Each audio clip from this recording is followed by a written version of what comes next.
عوامو زده کړي ده زمونږ په دې ملک یو رواج ته جوړ شوی دی لیکن وایي د قرآن تفسیر کوه اختلافي مسلې سره څېړي دا رواج دی د هر چا په خوله د اختلافي مسلې مه څېړه سبحان الله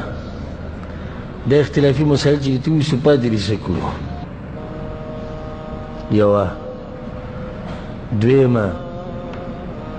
د عالم کار دا دی چې اختلافي مسایل بیان کړي او په هغې کې حق واضح کړي دا به پټې ساتو چې نه کوم مسله کې اختلاف او زموږ په ملک کې علما یو شان خبره کوي بل طرف ته علما بل شان خبره پرېږده مه بیانوه داسې خبره شوه دا کم منطق دی کم عقل دی کم سوچ دی کم فکر دی وی د قرآن تفسیر کوو اختلافي مسلې مه بیانوه په دې قرآن کې درته په زرګاو اختلافي مسایل ښیمه اختلاف خو خلک کوي د خلکو د اختلاف د وجې نه دین پرېږدو د دین بیان پرېږدو یو مسله ده لکه اوس د ټولو انسانانو عقلونه خو یو شان نه دي که نه ټولو انسانانو عقلونه یو شان دي نه دي بعض کمزوري عقل والی بعض تیز عقل والی دي بعض تیز عقل والی دي دا بل هم تیز عقل والی خو سوچ یې لږ جدا دی نو دوی په منځ کې اختلاف راتلی شي په یو مسله کې خو دا پرېږدو مه بیانوه منظم مسائل په دې قرآن کې ځای په ځای شتي اختلاف پکې شتي پرېږدو د زکات مسایل شتي اختلاف پکې شتي پرېږدو د قصاص مسله را روانه ده د رجوع مسله را روانه ده د جهاد مسایل را روان دي د کورنۍ مسایل را روان دي د ملک د اصلاح مسایل را روان دي دا ټولو کې خو اختلاف به تاته میلاو شي نو پرېږدو خلک خو اختلاف کوي اختلافي مسلې مه بیانوه دا حل د دې نه دی چې ته ماته اختلافي مسلې مه بیانوه بلکې اختلافي مسایلو حل دا دی چې هغه واورو په هغې کې دلیل واورو حق واورو قیامت پورې به دا خبره کوو دا به زمونږ وردي په مخه چې اختلافي مسایل مه څېړه ښځه اختلافي مسایل نه بیانوم څه بیانوم څه بیان کړمه پستې پستې خبرې کوه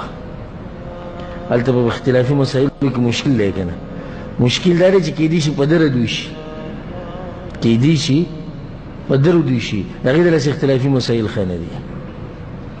اختلافي مسایلو کې کیدی شي دا اورېدونکی لیدونکی واوري چې زما یو کار غلط دی د هغې دلاسې اختلافي مسایل مه څېړه دا دې حل نه دی حل دی دی چې ځان غلطي وباسه ته به عالم په خوله باندې لاس ږدي چې اختلافي مسایل مه څېړه همیشه به دا فضایل بیانو مونځ وکړه دومره فضیلت پلانې کار وکړه دومره فضیلت دی پلانې صحیح ده فضیلت خو دې زموږ د زړونو راوپړسول اوس خو راته دغه کوم شي چې فضیلت ښه دی طریقه راته هم بیان کړه که نه طریقه یې مه بیانوه په دې کې اختلاف دی نو د څه شي فضیلت ته ماته ښیه فضایل او مسایل دا د یو بل سره تړلی شوي خبرې دي او دین صرف دا نه دی چې زه به تاسو ته هغه خبرې کومه چې ستاسو خوښي والله العظیم که خپل پلار پرې رانه خفه کېږي که نه هم پروا یې نه کوم دین دی دا زه د چا لپاره پټولی نه شم چې زمونږ پښتانه په دې مسایلو خفه کېږي ځکه چې هغوی نه مني دا هغو ته مه بیانوه عربو ته یې بیانوه دین یو دی د عربو د پښتنو عربو ته یې بیانوه موږ ته یې مه بیانوه ځکه چې اختلافي دي داسې خبره شوه اختلافي مسایل د عالم په مثال د ډاکټر دی ته چې ډاکټر خوا ته ورشي ته ورته څه وایي چې د پلاني پلاني بیماري خبرې پکې مه کوه خبره به کوي ډاکټر ته ورته غوږ یې ښودی څه وایي واوره د څه نه دې منع کوي منع شه خو دا خو یې حل نه دی چې د ډاکټر په خوله باندې لاس ږدي چې دا بعض بیماریانې ما ته مه یادوه ځکه چې په ما ښه نه لګي ډاکټر صاحب ما ته به دا نه وایي چې ستا د زړه والونه بند دي او ډاکټر صاحب ما ته به ګوره دا نه وایي چې په تا شوګر دی ډاکټر صاحب ما ته به دا نه وایي چې ستا بلډ پریشر دی دا راته وایي چې تبه ده ټوخی دی زکام دی دا یادوه داسې خبره شوه اوس دین ټول په دې کې راټول کو مونځ کوه جي مور پلار سره ښه کوه جي دروغ مه وایئ جي رښتیا وایئ همیشه کنځلې مه کوئ او دا خبرې به کوو دا مسله د دین به څوک واضحه کوي دا به جبریل راځي هغه به واضحه کوي موږ ته پیغمبر خو خپل کار کړی دی، واضح کړی دی. د اوسه پورې چې د علماو کومه سلسله روانه حق علماو هغه واضح کړی موت وسدل کې ورزه دی له اختلافي دي راشه کېنه واوره اختلافي مسایل څه خوري خو دي نه. موږ مسله پرون بیان کړه، نم چاته کنځلي کړي، نم چاته بدې ردي ویلي، خو مسله د قرآن او حدیث په رڼا کې واضحه کړه، خبره ختمه شوه. په دې کې به څوک دا اعتراض کوي چې اختلافي مسایل باید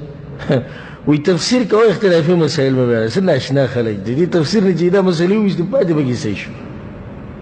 قرآن نه د ایتونه کټ کو، اختلافي مسایلو د ایتونه کټ کو. اختلافي مسله خو دام ده چې درګاه له به ځي او که نه به ځي، دا هم اختلافي ده. موحدین وایي نه به ځي، مشرکین قبر پرست صوفیه وایي ځي به، اختلافي مسله ده. پرېږدو د پیغمبر تابعداري لازم ده، دا هم اختلافي مسله. خلکو خو کړی دی اختلاف کړی، بلکې په دې کې هم اختلاف دی چې الله شتي که نشتي، دهریه وایي نشتي. پرېږدو نو داسې منطق نشو، عقل نشو چې اختلافي مسایل پرېږده. بل اختلافي ورته څه وایي،